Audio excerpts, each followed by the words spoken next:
मैं एक विधवा औरत थी। मेरी 3 बेटियां थी। मेरी तीनों बेटियां जवान हो गई थी। एक दिन मेरे दरवाजे के पास एक भिखारी आया। उसके कपड़े फटे हुए थे। वह कहने लगा, मैं जानता हूँ आपकी 3 जवान बेटियां हैं और आप अपनी बेटियों की शादी करना चाहती हैं। मैं आपको बहुत पैसे दे सकता हूँ, लेकिन मेरी एक शर्त है। मैंने कहा, कैसी शर्त? वह कहने लगा, बदले में तुम मेरे पागल बाप के साथ एक रात गुजारोगी। मैं मान गई। जैसे ही मैं उस पागल के करीब गई, उसने अपने कपड़े फेंक दिए और मेरे ऊपर। तभी मेरी नज़र उसकी जांघों पर पड़ा। मैं बिदक कर पीछे हट गई, क्योंकि यह तो मेरा मेरा नाम सोनी है। मेरी उम्र 45 साल हो चुकी है। मुझे विधवा हुए एक अरसा बीत गया है। मेरी 3 जवान बेटियां हैं और अब तीनों ही शादी के काबिल हो गई हैं। मैं उन तीनों को उनके अपने घर का करना चाहती हूँ, मगर मैं उनके लिए दहेज इकट्ठा नहीं कर पा रही हूँ। मैंने हमेशा इज्जत की कमाई की है और इज्जत की ज़िंदगी गुजारी है। मैं मांगना पसंद नहीं करती। मैं सिलाई करके मोहल्ले के लोगों के कपड़े बनाती हूँ और इसी के बदले में अपने घर का चूल्हा जलाती हूँ। आज मैं बहुत परेशान थी। आज मोहल्ले की एक औरत कपड़े देने के लिए आई थी। मेरी बड़ी बेटी भी मेरे साथ ही काम करती थी। जैसे ही मेरी बड़ी बेटी उस औरत के लिए चाय बनाने के लिए किचन में गई, तो वो मुझे देखते हुए बोली थी, बहन, बुरा मत मानना, मगर बात सच है। तुम्हारी बड़ी बेटी बहुत बड़ी हो गई है, इसलिए जल्द से जल्द उसका रिश्ता करो, वरना ज़्यादा उम्र निकल गई तो कोई भी उससे रिश्ता नहीं करेगा। फिर किसी बूढ़े का रिश्ता ही तुम्हारी बेटी के लिए आएगा। ये बात सुनकर मैं वाकई बहुत परेशान हो गई थी। हाँ, मेरे दिमाग में ये बात थी कि मेरी बेटी 28 साल की हो गई है। अगर मैंने उसकी शादी वक्त पर नहीं की तो अच्छे रिश्ते मिलने में बहुत परेशानी होगी। आज जो बात वो औरत कह के गई, उसकी बातें मेरे दिमाग में घूमने लगी। मैंने इस बारे में तो बिल्कुल नहीं सोचा था कि अगर मैंने वक्त पर अपनी बेटी की शादी नहीं की तो कुछ साल बाद मुझे एक बूढ़े से अपनी बेटी की शादी करनी पड़ सकती है। और मैं ये किसी कीमत पर भी करना नहीं चाहती थी, क्योंकि मेरी तीनों बेटियां बेहद खूबसूरत और जवान थी। जब मेरा पति इस दुनिया से गया था तो वो दिन मेरे लिए बहुत मुश्किल रहा था। मैंने अपनी तीनों बेटियों के लिए भगवान से दुआ की थी कि मेरी बेटियों का नसीब अच्छा हो।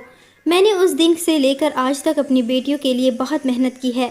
कभी उन लोगों को किसी चीज़ की कमी नहीं होने दी। आज बस मैं इतना ही चाहती हूँ कि मेरी बच्चियाँ अपने घर की हो जाए और मैं सुकून की ज़िंदगी गुजारूँ।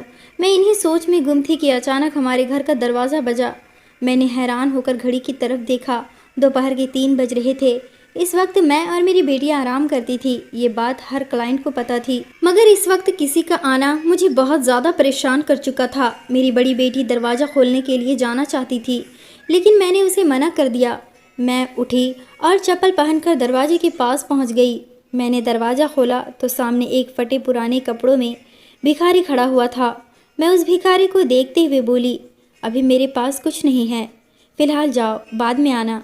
ये कहकर मैं दरवाज़ा उसके मुंह पर बंद कर देना चाहती थी। तभी अचानक वो मुझे देखते हुए बोला, अगर तुम चाहती हो कि तुम्हारी तीनों बेटियां अपने घर की हो जाए तो मेरी बात सुन लो। बहुत खूबसूरत और जवान जहान है तुम्हारी बेटियां। ऐसा ना हो कि उनका नसीब ख़राब हो जाए। मैं जो अपने घर के अंदर जाना चाहती थी, उस भिखारी की बात सुनकर हैरत के समंदर में डूब गई थी। मेरी हैरत ही ख़त्म नहीं हो रही थी। आखिर इस आदमी को कैसे पता चला कि मेरी 3 बेटियां हैं और तीनों ही खूबसूरत जवान हैं।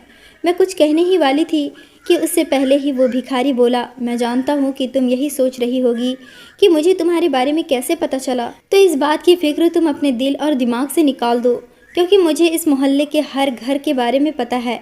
मैं इंसान का चेहरा देखकर उसकी परेशानी को समझ जाता हूँ। अगर तुम चाहती हो कि तुम्हारी तीनों बेटियाँ अपने घर की हो जाए तो तुम मुझसे मदद ले सकती हो। मेरी तो हैरत ही ख़त्म नहीं हो रही थी।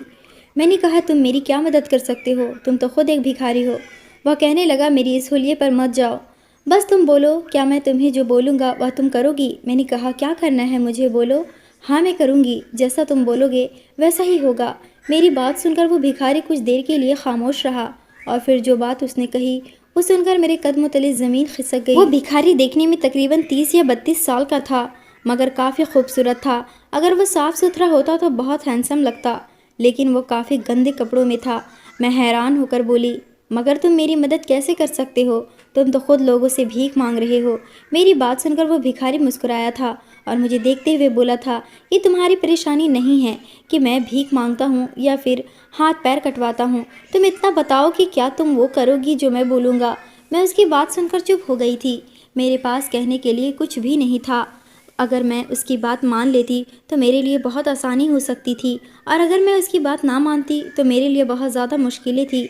उसका कहना था कि मुझे एक रात उसके बाप के साथ गुजारनी है, फिर वो मुझे इतना पैसा देगा कि मेरी ज़िंदगी बदल जाएगी और मैं अपनी तीनों बेटियों की शादी बहुत धूमधाम से कर सकती हूँ। मेरे पास ये बहुत बड़ा मौका था और मैं इस मौके को बिल्कुल भी गंवाना नहीं चाहती थी। मैंने उस भिखारी की तरफ देखा और एक सांस में बोली, जैसा तुम कह रहे हो वैसा मैं करने के लिए तैयार हूँ, मगर तुम मुझसे वादा करो कि तुम वाकई मुझे बहुत पैसे दोगे।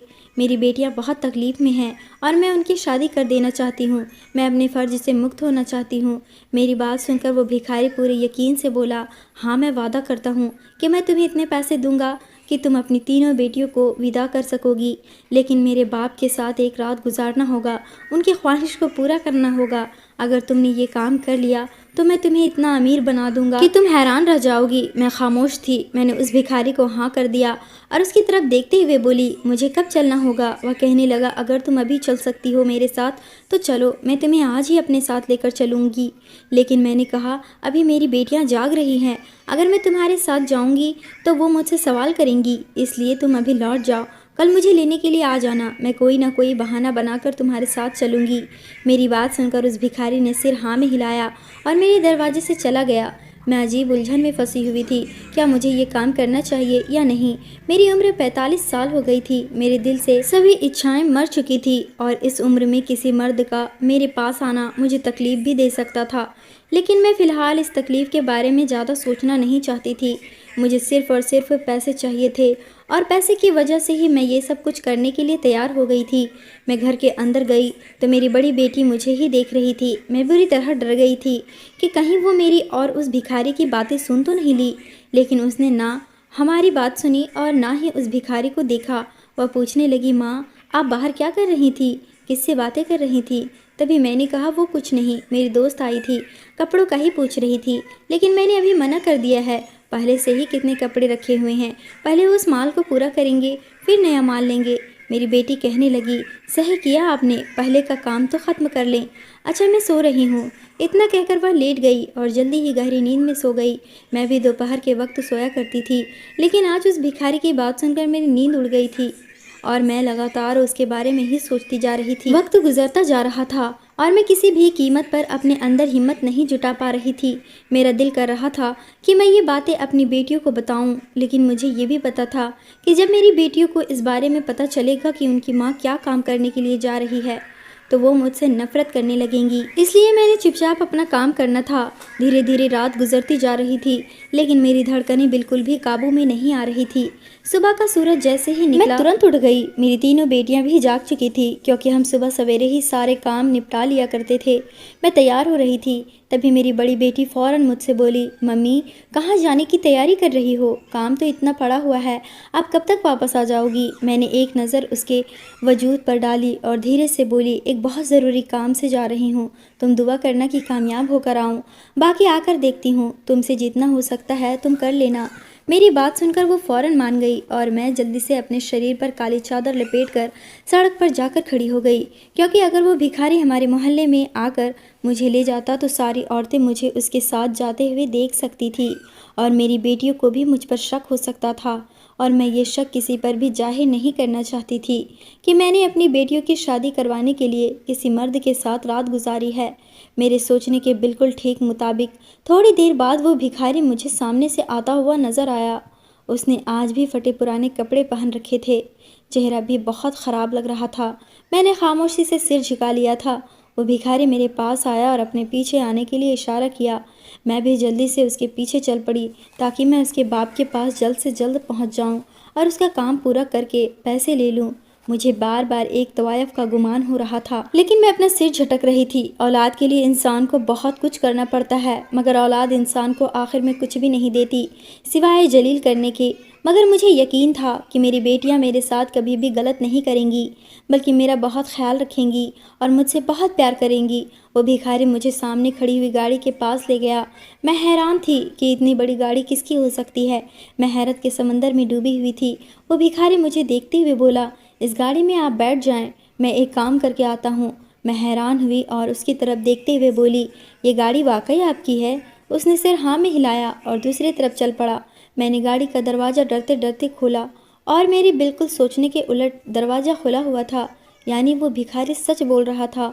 मैं खामोशी से गाड़ी के अंदर बैठ गई और भगवान से अपने लिए और अपनी बेटियों के लिए बेहतरी की दुआ मांग रही थी। मेरी लबों पर सिर्फ और सिर्फ अपनी औलाद के नसीब की दुआ थी। थोड़ी देर बाद वो भिखारी आया और मेरे बराबर में बैठ गया। उसके कपड़े बदल चुके थे, वो आम लिबास में था।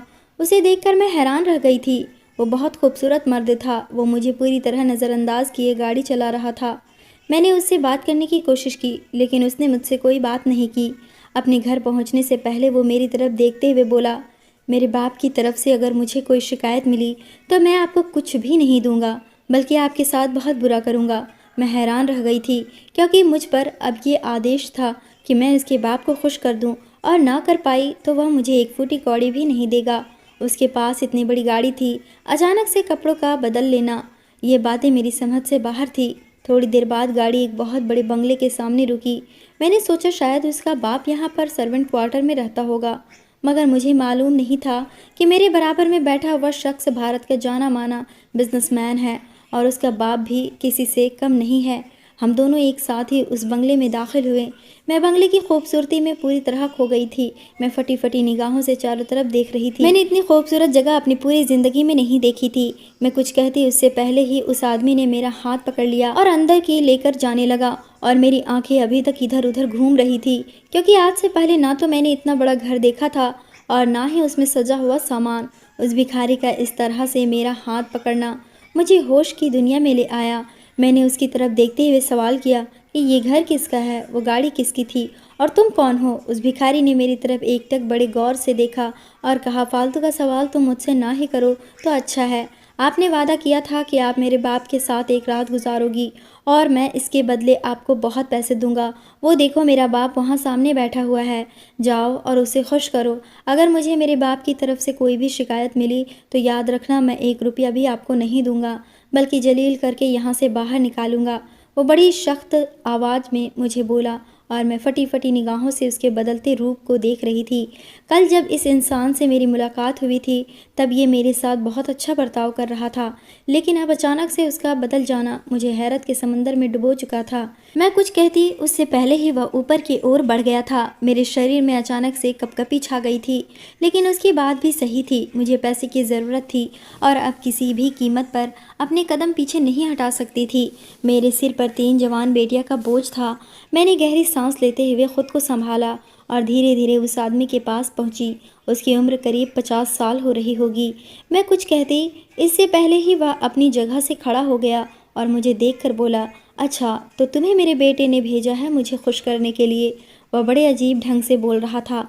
मैं कुछ कहती इससे पहले ही उसने मेरे कमर में हाथ डाल दिया और मुझे अचानक ज़मीन पर पटक दिया। मुझे बहुत ज़ोर से चोट लगी थी। वह मुझ पर झुका और कहने लगा, चलो अब मुझे खुश करो, तो मेरी ख्वाहिश को पूरा करो। यही करने के लिए आई हो ना तुम?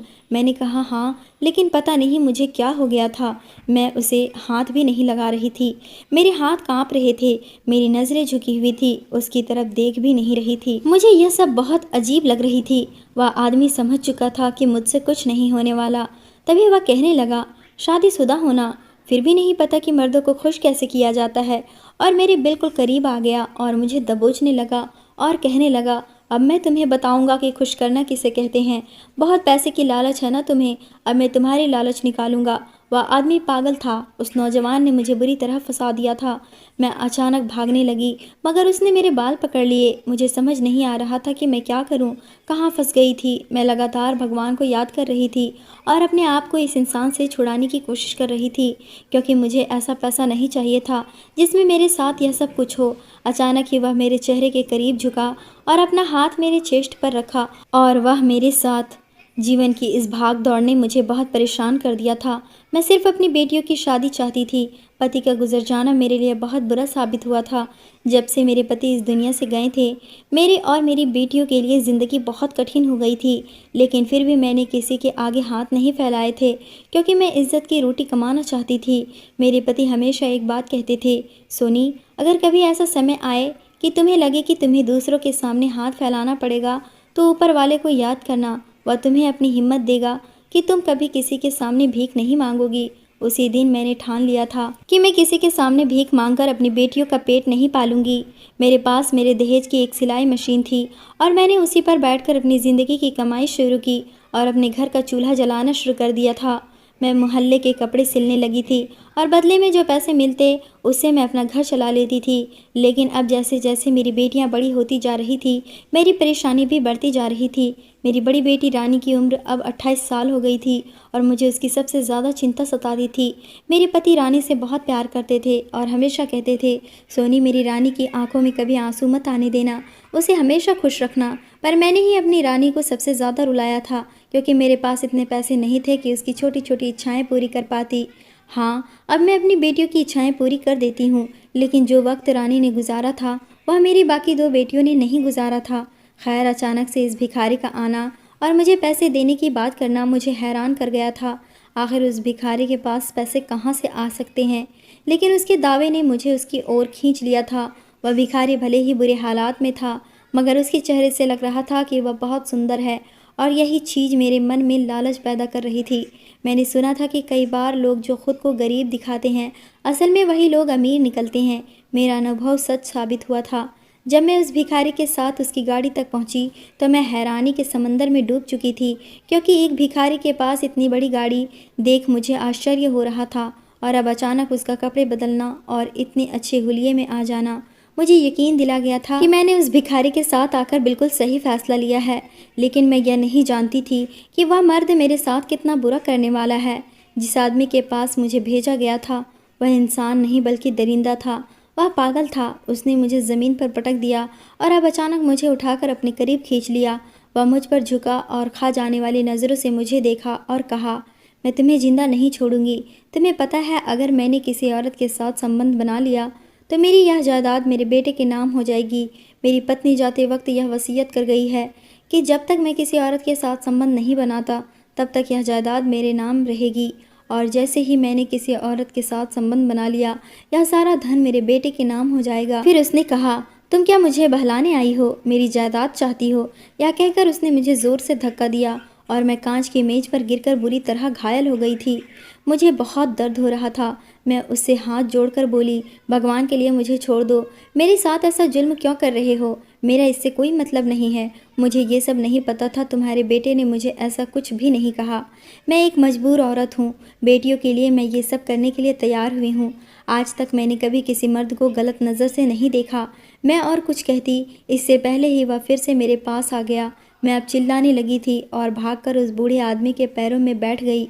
उसके आगे हाथ जोड़ते हुए बोली, तुम किसी के साथ संबंध नहीं बनाना चाहते तो मत बनाओ, मुझसे भी कुछ मत करो, बस मेरी मदद कर दो। मुझे पैसे चाहिए, मुझे अपनी 3 बेटियों की शादी करनी है। मैं तो यहाँ मजबूरी में आई हूँ, मेरी मजबूरी को समझो। वह बूढ़ा जो मुझ पर फिर से हाथ उठाने ही वाला था, एकदम अपनी जगह पर रुक गया और चुपचाप बैठ गया। उसका शांत हो जाना मुझे हैरान कर रहा था। कुछ देर बाद वह मुझे देखते हुए ऐसी बात बताई कि सुनकर मेरे रोंगटे खड़े हो गए। मैं मना करते हुए बोली, नहीं, यह किसी भी कीमत पर नहीं होगा, मैं यह नहीं करूँगी। तुम भी पागल हो और तुम्हारा बेटा भी। लेकिन अचानक उस बूढ़े आदमी ने मेरे बालों को अपने मजबूत हाथों में पकड़ लिया और मुझे करीब खींचते हुए बोला, देखो, यही तुम्हारे लिए सबसे अच्छा फैसला है। इससे तुम्हारे लिए भी आसानी हो जाएगी और मुझे भी अपने बेटे से छुटकारा मिल जाएगा। तुम निराश नहीं होगी, मैं वादा करता हूँ। वह आदमी मुझे बहुत अजीब लगा। कहने को तो वह पागल था, लेकिन उसकी बातें समझदारी भरी लग रही थी, जिससे मैं चुप हो गई थी। मैंने उस आदमी से कुछ वक्त मांगा, जबकि वह सिर हिलाते हुए बोला, पर ज़्यादा समय नहीं, सिर्फ 2 दिन। मैं तुम्हारी ज़िंदगी बर्बाद कर दूंगा, क्योंकि जो भी औरत मेरे पास आती है उसे मैं बर्बाद कर देता हूँ। यही मेरा काम है। मैं हर उस औरत को बर्बाद करूँगा जो अपने शरीर का सौदा चंद पैसों के लिए करती है। मेरा मन कर रहा था कि मैं यहाँ से भाग जाऊँ, क्योंकि मुझे कुछ समझ नहीं आ रहा था। मैं चुपचाप उस घर से बाहर निकल आई। मेरी आंखों से आंसू बह रहे थे। मैं किस मुसीबत में फंस गई थी। बाहर आई तो ड्राइवर मुझे छोड़ने के लिए खड़ा था। मैं चुपचाप गाड़ी में बैठ गई। घर से कुछ दूर पहले ही मैंने गाड़ी रोकने के लिए कह दिया और चुपचाप अपने घर के अंदर चली गई। घर में दाखिल हुई तो मेरी बेटियां बरामदे में बैठी हंसी मजाक कर रही थी। मैं चुपचाप अपने कमरे में जाकर बैठ गई। मेरा दिमाग काम नहीं कर रहा था। एक तरफ मेरी बेटियां थी और दूसरी तरफ वह आदमी था। क्या मुझे यह करना चाहिए था? अगर मेरी बेटी रानी की ज़िंदगी बर्बाद हो गई तो मैं क्या करूँगी? उस बूढ़े आदमी का कहना था कि अगर तुम अब चैन से जीना चाहती हो तो तुम्हें मेरे बेटे से अपनी किसी एक बेटी की शादी करानी होगी।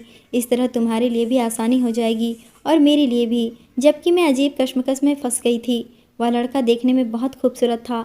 उनके पास धन दौलत सब थी, मगर जब बाप पागल था तो बेटा भी पागल हो सकता था। उसका अंदाज यही जताता था। वह लालच में आकर हर औरत की ज़िंदगी को बर्बाद कर रहा था। क्या मुझे ये करना चाहिए था? मैं सोच सोच कर अजीब मुसीबत में डूब गई थी। 2 दिन कैसे गुजर गए पता ही नहीं चला, मगर मैं अब तक कोई फ़ैसला नहीं कर पाई थी। मैं अपनी बेटी रानी की तरफ देखती तो मेरा दिल मचल जाता था कि मुझे ये नहीं करना चाहिए। मगर जब मैं ये सोचती कि अगर मैंने फ़ैसला नहीं लिया तो वह आदमी मेरी जान निकाल लेगा। कांच की टेबल पर गिरने की वजह से मुझे काफ़ी चोट आई थी और मैंने ये जख्म अपनी बेटियों से छुपा लिए थे ताकि उन्हें तकलीफ़ ना हो। वक्त गुजरता जा रहा था और मैं कोई फ़ैसला नहीं ले पाई थी। शाम के 7 बजे हमारे घर का दरवाज़ा बहुत बुरी तरह किसी ने बजाया था। मेरा दिल धड़क उठा था। सुबह से ही मैं बहुत घबराई हुई थी। अपनी बेटियों को एक कोने में छिपाया हुआ था। मेरी बेटियां भी हैरान थी कि मैं इस तरह का रवैया क्यों कर रही हूँ, लेकिन कोई भी मेरी परेशानी से वाकिफ़ नहीं था। कुछ देर बाद फिर से किसी ने दरवाजे को बजाया। मेरी तीनों बेटियां बरामदे में आकर मेरे साथ ही बैठ गई थीं। हम चारों माँ बेटियां परेशान नज़रों से दरवाज़ा देख रहे थे। अब अचानक दरवाज़ा तोड़ा जा रहा था। मुझे घबराहट बहुत ज़्यादा हो रही थी। मेरा दिल चाहता था कि मैं अभी के अभी ख़त्म हो जाऊं, क्योंकि मैं जानती थी कि आगे का मंजर मुझे अब क्या देखना है। मुझे हैरानी इस बात पर थी कि मोहल्ले वाले कुछ क्यों नहीं कर रहे। हालांकि उन्हें मालूम था कि इस घर के अंदर 4 औरतें मौजूद हैं और थोड़ी देर बाद ही हमारा दरवाज़ा टूटकर गिर गया था। घर के अंदर आने वाला आदमी कोई और नहीं बल्कि वही 50 साल का बूढ़ा आदमी था। वह मुझे देखकर मुस्कुराया था। उसने पैंट कोट पहना हुआ था। उसकी शख्सियत बहुत असरदार लग रही थी। मेरा दिल बेखुदी से धड़क उठा था। मैं फ़ौरन अपनी बेटियों के आगे आकर खड़ी हो गई थी और उस बूढ़े की तरफ देखते हुए बोली थी, मैं आपका मांग पूरा नहीं कर सकती, आप यहाँ से जा सकते हैं। मैं आपकी बहुत इज्जत करती हूँ। अगर आपने मेरे साथ कुछ भी करने की कोशिश की तो मैं शोर मचाकर पूरा मोहल्ला इकट्ठा कर लूँगी। वहीं वह बूढ़ा शख्स ठहाका लगाकर हंसा था और बाहर की तरफ इशारा करते हुए बोला था, तुम क्या मोहल्ला इकट्ठा करोगी? मैं पहले ही मोहल्ला इकट्ठा कर चुका हूँ। शादी तुम्हें हर हाल में करनी होगी, वरना तुम जानती हो मेरे पास कितनी ताकत है। मुझे ये सब देख बहुत हैरानी हो रहा था। मैं बेवजह एक मुसीबत में फंसी हुई थी। आज मुझे समझ आया था कि लालच बहुत बुरी बला है। उस भिखारी की बातें सुनकर मैंने लालच कर लिया था और अब लालच की सज़ा मेरे सामने खड़ी थी। वह बूढ़ा एक बार फिर मेरे करीब आया था। वह मुझे मारता इससे पहले ही मेरी बेटी रानी आगे आई थी और उस बूढ़े को देखते हुए बोली थी, अंकल क्या परेशानी है, आप ये सब तमाशा क्यों लगा रहे हैं? वहीं वह बूढ़ा रानी की तरफ देखते हुए बोला था, इसी लड़की की शादी करनी है तुम्हें? मैं तड़प कर बोली थी, रानी अपनी बहनों को लेकर अंदर जाओ, मैं सब चीज़ें देख लूँगी। मगर रानी ने मुझे खामोश करवा दिया था। मेरी बेटी बहुत हिम्मत वाली थी, ये बात मुझे पता थी। वह बोली थी, मम्मी बस मैं देख लूँगी कि किससे शादी करनी है। आप कौन हैं? आप मेरी माँ के बारे में अब एक शब्द नहीं कहेंगे, दूर होकर बात करें। मेरी बेटी बहुत हिम्मत वाली थी, वह मुझसे ज़्यादा बहादुर थी। जबकि वह बूढ़ा शख्स कुछ पल के लिए खामोश हो गया था। अचानक उसका बोलने का अंदाज़ बदल गया था और वह रानी की तरफ देखते हुए नॉर्मल अंदाज में बोला था, तुम्हारी माँ मेरे पास अपना जिस्म लेकर आई थी ताकि मैं उसके साथ रात गुजारूं। बदले में उसे बहुत पैसे मिले और उन पैसों से वह तुम तीनों बहनों का शादी कर सके, मगर मैं ये नहीं कर सकता। हाँ मेरे पास बहुत जायदाद है, मगर मेरी पत्नी मरने से पहले एक वसीयत कर गई थी कि अगर मैंने किसी और औरत के साथ रिश्ते बनाए तो मेरी सारी जायदाद मेरे बेटे के नाम हो जाएगी और मैं ये नहीं करना चाहता। मैं तमाम उम्र तमाम जायदाद अपने नाम रखना चाहता हूँ, क्योंकि जब तक ये जायदाद मेरी है तब तक मेरा बेटा मेरा है। जिस दिन ये जायदाद मेरे हाथ से गई मेरा बेटा भी मेरे हाथ से चला जाएगा। वह मेरे साथ नहीं रहेगा। उसका इरादा यह शहर छोड़ने का है। वह अमेरिका या लंदन में रहना चाहता है और मैं ऐसा नहीं चाहता। मैं चाहता हूँ कि वह मेरे साथ रहे, उसके बच्चों के साथ मैं खेलूँ। इसलिए मैं अब उसकी शादी कराना चाहता हूँ। यह औरत मुझे बहुत मजबूर लगी है, इसलिए मैंने सोचा कि एक बेटी यानी तुमसे अपने बेटे की शादी करवा देता हूँ तो मेरे बेटे को सुधार भी लोगी और हमारी ज़िंदगी के अंदर शांति भी लाओगी। मगर शायद तुम्हारी माँ को ये रिश्ता ठीक नहीं लग रहा था। वह इतने सलीके से बात कर रहा था कि मैं हैरान रह गई थी। वह तो पागल था और उसकी हरकतें भी पागलों जैसी थी, मगर अब रानी से बात करते हुए उसकी बातें एक अलग ही थी। मैं कोई फ़ैसला नहीं कर पा रही थी। तभी अचानक रानी ने कहा, मुझे आपका फ़ैसला मंजूर है, लेकिन अगर आपके बेटे ने मेरे साथ कुछ भी गलत किया तो मैं एक पल भी आप लोगों के साथ नहीं रहूंगी। इस बूढ़े ने रानी और मुझसे वादा किया था कि ऐसा कुछ नहीं होगा। शादी की तैयारियां जोरों पर चल रही थी। उसका बेटा राजी नहीं था, मगर जब उसने रानी से मुलाकात की और उससे बात की तो वह भी राजी हो गया था, क्योंकि रानी बहुत समझदार लड़की थी। उसकी उम्र 28 साल थी और एक 28 साल की लड़की समझदार होती है। शादी हो गई थी, मगर मैं बहुत ज़्यादा डरी हुई थी। विदाई करते वक्त मैंने उस बूढ़े आदमी से बहुत मिन्नतें की थी कि मेरी बेटी को दुख न देना, ये मेरी बहुत लाडली है, उसने बहुत मुश्किल वक्त गुजारा है। और भगवान का शुक्र था, मैंने जितनी दुआएं अपनी इस बेटी के लिए मांगी थी वो सब कबूल हो गई थी। रानी को उस नौजवान आदमी ने बहुत खुश रखा था। शायद वह भी अपने लिए रानी जैसी ही लड़की चाहता था, जो उसे समझती और उसे सही रास्ते पर लाती। मेरी रानी ने उसके घर को स्वर्ग बना दिया था। वह बूढ़ा आदमी भी रानी से बहुत खुश था। कुछ समय बाद रानी ने अपनी दोनों बहनों को भी अपने हाथ से ही विदा किया था और मुझे अपने घर ले आई थी। अब मैं अपनी बेटियों के साथ खुशहाल जिंदगी गुजार रही हूँ। बेशक लालच एक बुरी बला है और जो लोग सब्र करते हैं ऊपर वाला उन्हें फल देता है। मेरी रानी ने सब्र किया तो उसे पति की शक्ल में बेहतरीन फल मिला है। दोस्तों, कहानी कैसी लगी कमेंट करके ज़रूर बताएं। वीडियो को लाइक और चैनल को सब्सक्राइब ज़रूर करें।